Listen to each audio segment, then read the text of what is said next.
Bismillahirrahmanirrahim. Assalamualaikum warahmatullahi wabarakatuh. Puji syukur kita panjatkan atas kehadirat Allah Subhanahu wa Ta'ala karena berkat rahmat dan karunia-Nya lah sehingga kita masih diberi kesehatan, kesempatan, dan tak lain dan tak lupa pula kita kirimkan salawat beserta salam kepada Nabi Muhammad Sallallahu Alaihi Wasallam.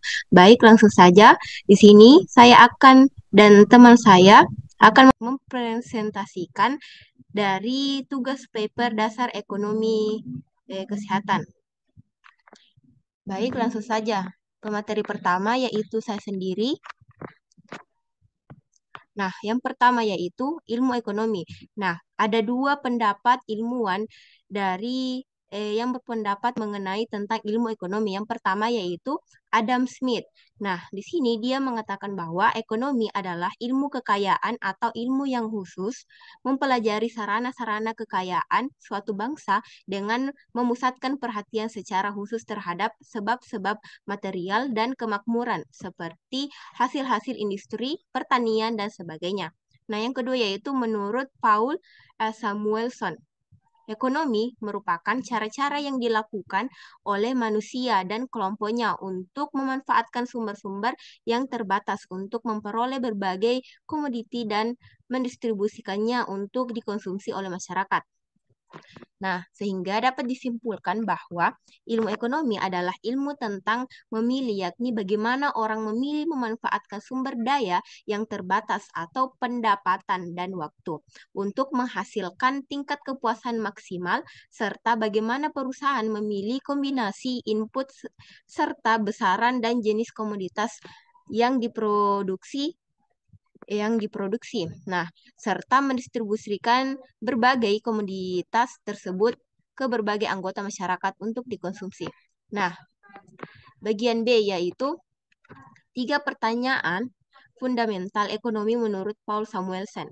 Yang pertama yaitu what atau apa dan berapa. Nah, pertanyaan ini mewakili pertanyaan-pertanyaan yang dibutuhkan dalam memenuhi kebutuhan seperti komoditas. Nah, apa yang harus diproduksi dan berapa banyak komoditas tersebut diproduksi. Nah, yang kedua yaitu bagaimana. Maksudnya yaitu bagaimana komoditas tersebut diproduksi menjadi masalah berikutnya yang harus dipertimbangkan. Nah, yang ketiga yaitu untuk siapa. Nah, pertanyaan ini yaitu menjadi pertimbangan adalah untuk siapa suatu produk dihasilkan. Nah, hal ini, masalah pendistribusian menjadi aspek penting yang harus ditata sedemikian rupa agar produk yang dihasilkan benar-benar tersalurkan dengan tepat dan dapat memenuhi kebutuhan target. Nah, masuk ke pelaku ekonomi. Nah, pelaku ekonomi ada 4. Yang pertama yaitu rumah tangga konsumen. Nah, konsumsi adalah kegiatan menghabiskan atau mengurangi nilai guna suatu barang dan jasa. Nah, adapun pengertian dari maksud dari rumah tangga ini yaitu rumah tangga yang dimaksud adalah rumah tangga konsumsi yaitu baik individu maupun kelompok yang bertujuan untuk memakai atau menggunakan barang atau jasa. Nah, kelompok rumah tangga ini melakukan kegiatan sebagai berikut yaitu yang pertama menerima penghasilan dari para produsen atau perusahaan yang berupa sewa, upah, dan gaji, bunga, dan laba. Yang kedua yaitu menerima penghasilan dari lembaga keuangan berupa bunga atau simpanan-simpanan mereka. Dan yang ketiga yaitu menjalankan penghasilan tersebut di pasar barang sebagai konsumen. Nah, yang kedua yaitu rumah tangga produsen.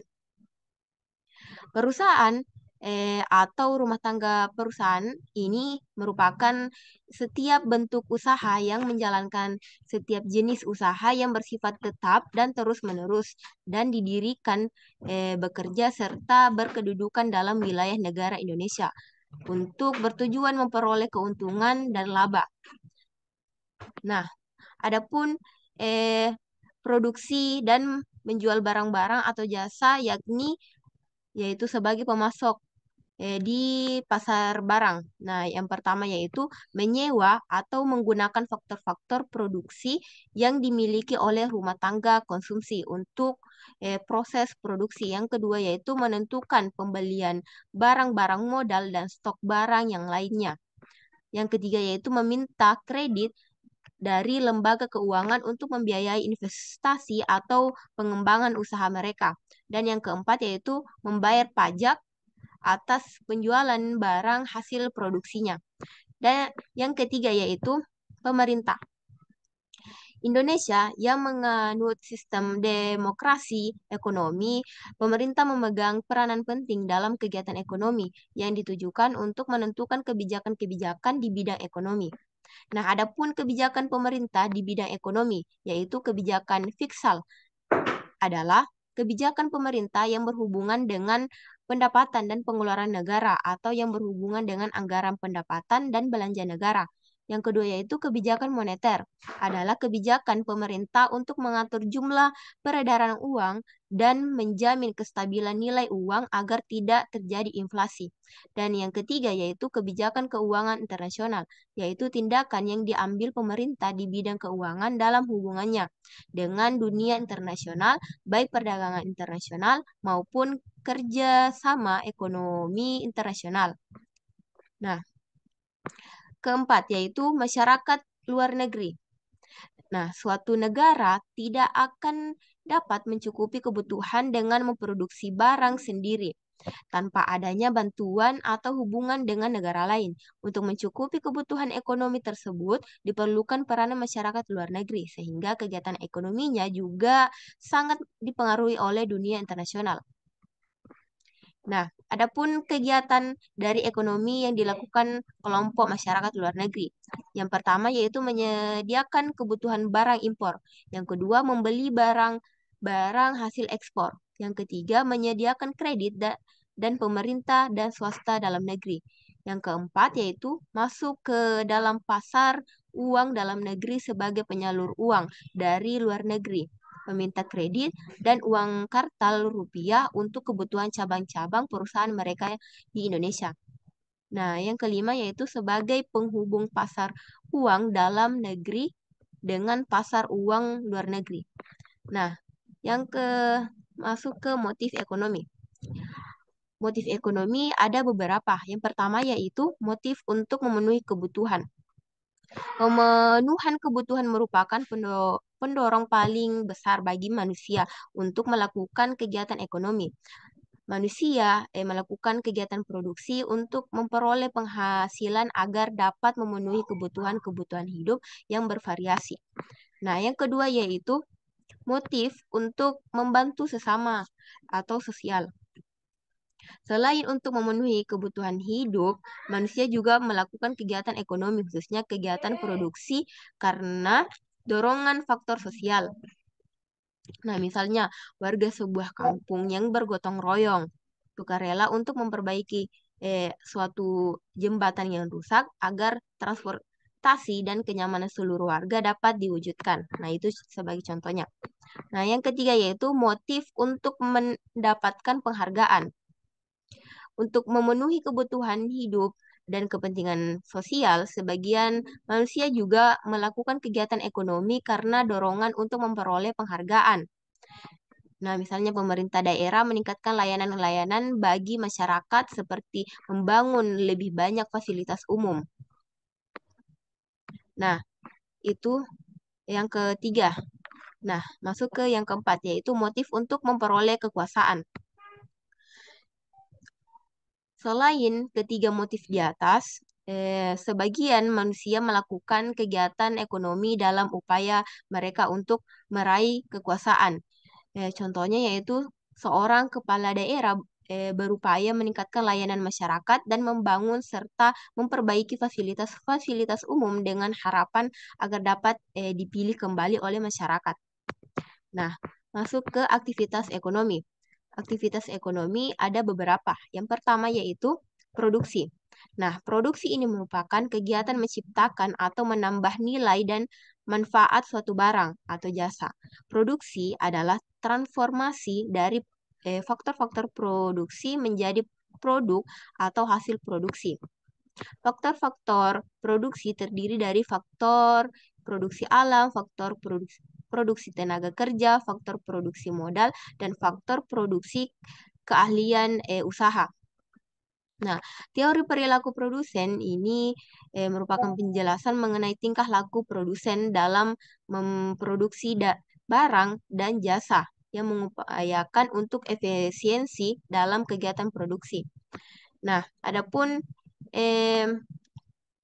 faktor-faktor produksi secara efektif dan efisien. Yang pertama yaitu konsep biaya produksi, yaitu segala pengorbanan atau pengeluaran untuk menghasilkan barang atau jasa. Yang kedua yaitu macam-macam biaya produksi, yaitu biaya tetap, biaya variabel, biaya total, dan biaya rata-rata, dan biaya marginal. Dan yang ketiga yaitu konsep penerimaan, ialah pendapatan yang diperoleh dari hasil penjualan produksi. Dan macam-macam penerimaan, yaitu penerimaan total dan penerimaan rata-rata. Yang kedua yaitu konsumsi. Konsumsi adalah tindakan penggunaan barang atau jasa dengan mengurangi atau menghabiskan nilai guna barang atau jasa untuk memenuhi kebutuhan hidup. Nah, faktor-faktor yang mempengaruhi konsumsi pendapatan, harga barang dan jasa, kebiasaan konsumen, adat istiadat, harga barang, substitusi. Nah, yang ketiga yaitu distribusi, adalah kegiatan menyalurkan dan menjual barang dan jasa kepada pemakai akhir atau konsumen. Nah, adapun faktor-faktor yang mempengaruhi distribusi, yaitu pasar, barang, perusahaan, dan faktor kebiasaan dalam pembelian. Nah, adapun saluran distribusi atau mata rantai distribusi, yaitu saluran distribusi pendek atau produsen konsumen, dan saluran distribusi panjang, yaitu menggunakan perdagangan peranan seperti agen dan perdagangan besar. Nah, adapun fungsi dari produksi. Yang pertama yaitu input, yaitu terdiri dari sumber daya yang dibutuhkan seperti lahan, tenaga kerja, modal, dan teknologi yang diinginkan, yang digunakan. Yang kedua yaitu proses, ialah rangkaian kegiatan yang dilakukan untuk memproses agar dapat menjadi output dalam kegiatan produksi. Dan yang ketiga yaitu output, produk atau layanan yang dihasilkan, misalnya produk kesehatan seperti obat, pelayanan kesehatan, dan sebagainya. Baiklah, selanjutnya akan dijelaskan oleh Muhammad Busran.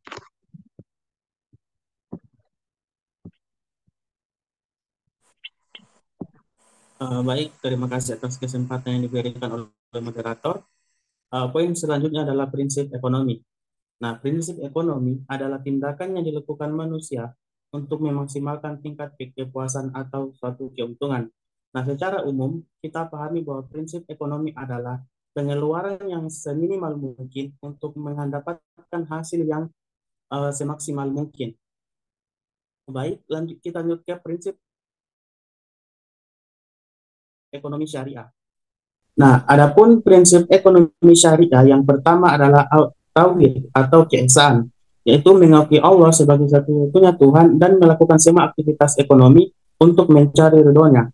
Dalam kegiatan ekonomi kesehatan, sifat ini bisa dilihat pada kegiatan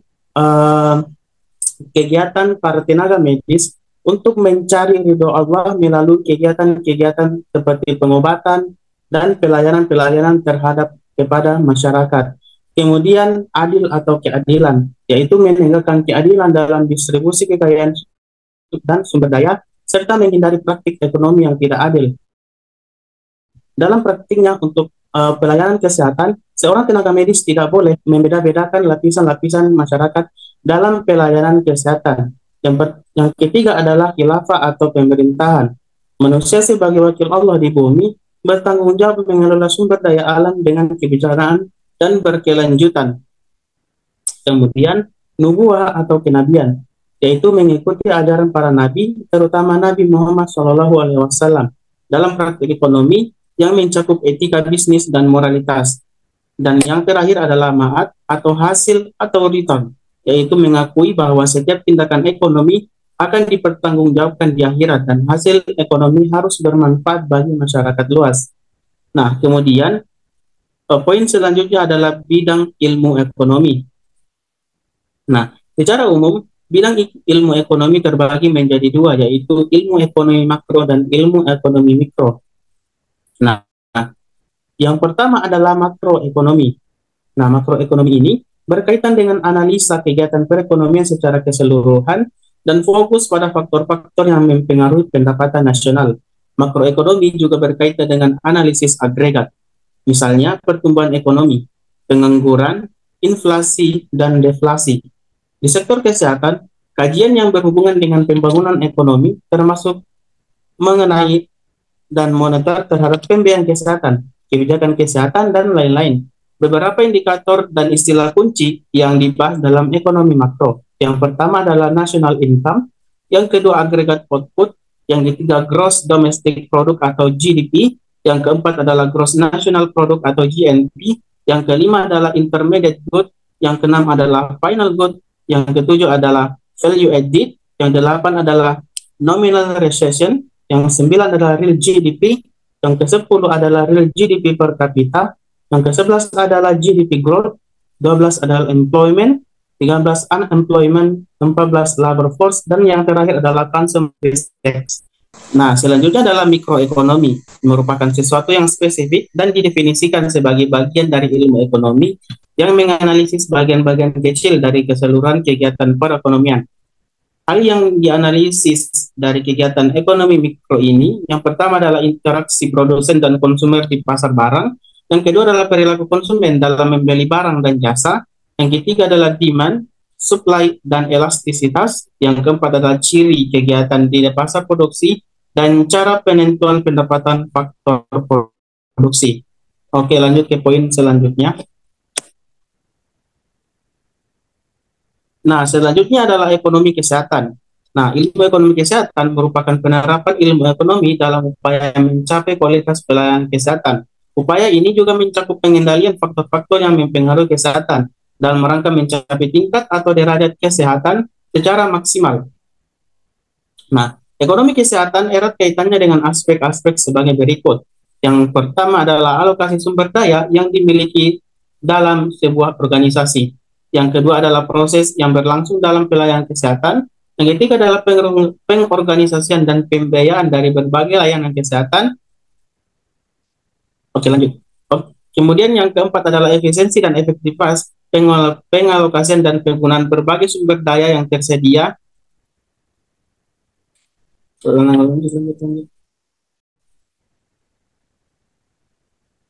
Nah, kemudian adalah gangguan kesehatan, kemudian upaya dan pemulihan kondisi kesehatan individu maupun masyarakat. Kemudian dalam pelaksanaan ekonomi kesehatan, terdapat beberapa karakteristik ekonomi kesehatan yang harus diperhatikan agar dalam pelaksanaannya dapat dilakukan dengan baik. Nah, adapun karakteristiknya sebagai berikut. Yang pertama adalah kejadian penyakit tak terduga. Yang kedua adalah customer ignorance. Yang ketiga adalah set dan pelayanan kesehatan sebagai hak. Yang keempat adalah eksternalitas. Kelima adalah motif non-profit. Yang keenam adalah padat karya. Ketujuh adalah mixed output. Yang terakhir adalah upaya kesehatan sebagai konsumsi dan investasi. Lanjut ke poin selanjutnya.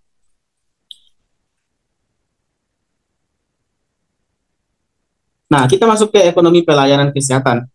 Dalam ekonomi pelayanan kesehatan, terdapat dua aspek yang saling mendukung untuk mencapai pelayanan kesehatan yang efektif dalam menyelesaikan permasalahan, yaitu konsep demand dan supply, atau biasa disebut dengan penawaran dan permintaan.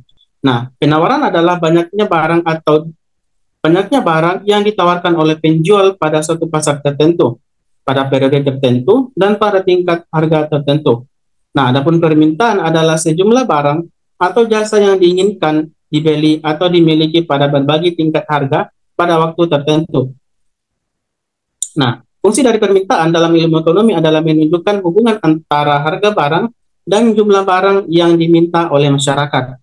Nah, kemudian ada pun faktor yang mempengaruhi demand, yaitu yang pertama adalah kebutuhan pelayanan kesehatan, yang kedua adalah preferensi pasien, yang ketiga adalah penghasilan yang keempat adalah harga pelayanan, yang kelima adalah biaya perjalanan. Nah, kita masuk ke poin yang terakhir, yaitu contoh aplikasi ekonomi kesehatan. Nah, adapun contoh aplikasi penyerapan ekonomi kesehatan dapat kita lihat pada kebijakan harga obat untuk menjamin terjangkaunya obat yang merata bagi seluruh lapisan masyarakat. Pemerintah seringkali mengatur harga obat untuk mengurangi dampak persaingan dan ketidakjangkauan obat di pasar apotek. Penerapan ekonomi kesehatan dalam hal ini dapat dilihat pada aspek penetapan harga obat yang dapat menghasilkan keuntungan namun dapat terjangkau bagi masyarakat.